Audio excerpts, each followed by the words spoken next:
ቂም የሚይዘው ግመል ነው እንጂ ክርስቲያን አይባልም። ግመል ስንት ዓመት ነው ቂም የምትይዘው? 7 ዓመት ቂም ትይዛለች። 7 ዓመት አንድ ቀን የመታትን ጎድጓዳ ስፍራ ስታገኝ እንደው ልቡን ብላ ነው የምትጥለው። በ7 ዓመቱ እኮ ነው። ይገርማቸዋል እኮ አፍርጣ ትጥለዋለች አድብታ ማለት ነው። ቂመኛ ሰው ግመል ነው። ቂም አንዳንድ ጊዜ ደግሞ ምን የሚል ወግ አምጥቷል። አሁን የዚህ ዘመን ሰው አዘምኖት ኃጢአትን እያዘመን ነው አይደል? በደንብ ምን ይላል? እኔ እኮ ቂም አልያዝኩም፣ እኔ ቂም ምናምን አልያዝኩም ያው እንላለን። እና ምንድነው ያዝከው ታዲያ? እኔ እኮ ቂም ይዤ ምናምን አይደለም። እና ምንድነው ሲባል ያው በቃ እንግዲህ አብረን መኖር ካቃተን ያው ራቅ ብለን እንቀጥል ነው እንጂ እኔ ቂም አልያዝኩም እንላለን። እሱ እኮ ነው ቂም ማለት። ቂም ማለት ምንድነው መሰላችሁ? ቂም ማለት መቀየም ማለት ነው። መቀየም ማለት ምንድነው?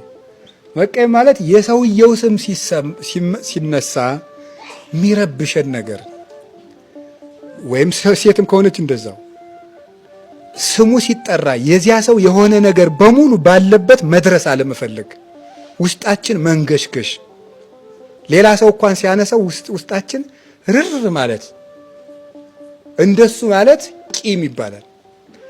በሄደበት አለመሄድ፣ በዋለበት አለማዋል፣ እሱ ምን ይባላል? ቂም ነው። ሰውየውን ስናስበው የማይሰማን ጥሩ ስሜት እሱ ቂም ይባላል። እንዴት አድርገን ይልቀቀን ነው። እንዴት አድርገን እንዲለቀን 3 ነገር ማድረግ ብናደርግ ቂም ይለቀናል ብዬ አስባለሁ። አንደኛው የሚለቀን ምንድን ነው? ሰው ወዶ ኃጢአት አይሰራም በማለት እስኪ በሉ ሁላችሁ በሉ እንጂ ደገሙ። አሁን እዚህ ውስጥ ከእናንተ መካከል እስቲ ሲኦልን የሚወድ አለ? አውጥ ያውጥ። እሺ የማይወድ ትወዳላችሁ? አውጡ እንጂ የማይወድ ሲኦልን የማይወድ በጣም ጥሩ። እሺ ከእናንተ መካከል ኃጢአት ሰርቶ የማያውቅ? እሺ ሰርቶ የሚያውቅ? በጣም ጥሩ። ሲኦልን ካልወደዳችሁ ለምን ኃጢአት ትሰራላችሁ? ሰው ወዶ ኃጢአት አይሰራም በሉ እንጂ ምን ማለት ነው? እንግዲህ አቅቶት ደክሞት ሰይጣን መከራ ብልቶት ዕውቀት የሌለው ሆኖ ገና በቅድስና ያላደገ ሆኖ ባስተዳደግ ብዙ ነገር ተደርቶበት መጥቶ እንደዚህ ሰው ተፈታኝ ስለሆነ የሚፈተን ስጋ ስላለው ራስ ወዳድነት ስላለበት በዚህ ሁሉ ነው የሚያጠፋ ብላችሁ መገንዘብ ማለት እናንተ ሰው ወዶ ኃጢአት አይሰራ ማለት መቼ ሰይጣን አሳስቶ ነው እንጂ ስጋው አሳስቶ ነው እንጂ አላውቅ ብሎ ነው እንጂ የመንፈስ ቅዱስ ጸጋ ባይረዳ ነው እንጂ ሲኦልን ወዶ ኃጢአት ይሰራል እንዴ? ሰማችሁ? ቅዱስ ዮሐንስ አፈወርቅ የሚለው ወንድምህን ደንቆሮ ብሎ ከሰደበህ ይላል በደንብ አድርገህ ዘንለት ይላል።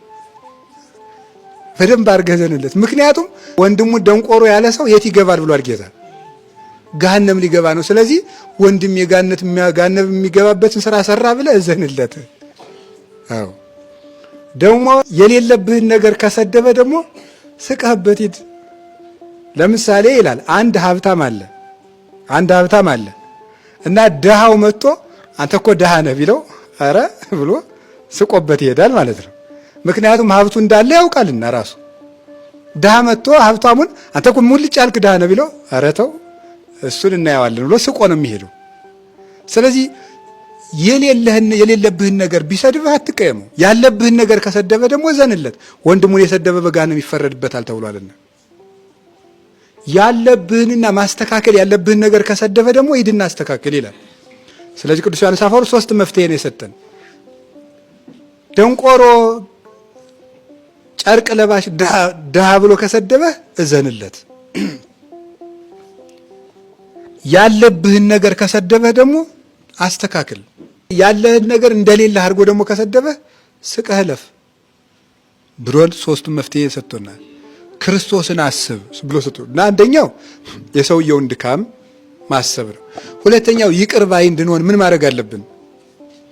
እኛ ራሳችን ኃጢአተኛ እንደሆንን ማሰብ ነው። እኛ ራሳችን ኃጢአተኛ እንደሆንን ማሰብ ነው። ያንን ወንድማችንን የነቀፍንበትን ነገር እኛ በሌላ ቀን ስለሰራ ነው ማለት ነው። አሁንም ራሱ ኃጢአተኛ ስለሆንን ማለት ነው። እንዲያው ላም የሰረቀ ሰው በሬ በሰረቀ ሰው አይስቅም። ሁለቱም ምኖች ናቸው? አቤት ሌቦች ናቸው።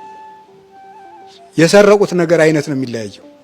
ስለዚህ አንዳችን አንድ ኃጢአት አንዳችን ሌላ ኃጢአት ነው የሰራ ነው እንጂ ሁላችንም ኃጢአተኛ ነን። ይሄንን አስበን እኔስ ኃጢአተኛ አይደለሁ ብለን ይቅር ማለት እንችላለን። ሶስተኛው ይቅር ባይነትን የምናገኘው ምንድነው?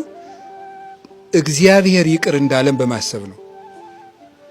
እግዚአብሔር ይቅር እንዳለን በማሰብ ነው። ክርስቶስ ያደረገውን ፍቅር በማሰብ ነው። ለኛ ያደረገልንን የይቅርታ መንገድ በማሰብ እኛ ሰዎችን ይቅር ለማለት የምናወጣው ወጭ የለም። ክርስቶስ እኛን ለመታረቅ ግን ደም ከፍሏል። ስጋውን ቆርሷል፣ ደሙን አፍሷል፣ እርቃኑን ውሏል። ሰው በሰራው ኃጢአት እግዚአብሔር ከሰው ጋር ለመታረቅ እሱ እርቃኑን መጣ። ሰው ኃጢአት ሰርቶ ቢራቆት ክርስቶስ እርቃኑን ውሎ ሰውን ታረቀ። ታዲያ ክርስቶስ በልቶ ለተራቆተ ሰው እርቃኑን ውሎ ይቅርታውን ከሰጠ እኛ ምንም ለማናወጣበት ይቅርታ እንዴት እንታጀራለን? ስለዚህ ለዚህ ደግሞ የሚከፈለን ዋጋ የጸና ነው በእውነት ይቅር ባይ ልቡና ከሌለን። ስለዚህ የመጀመሪያው ማንም ሰው በልቡናው ምን አያዝ ነው ያለው? ቂምን አያዝ።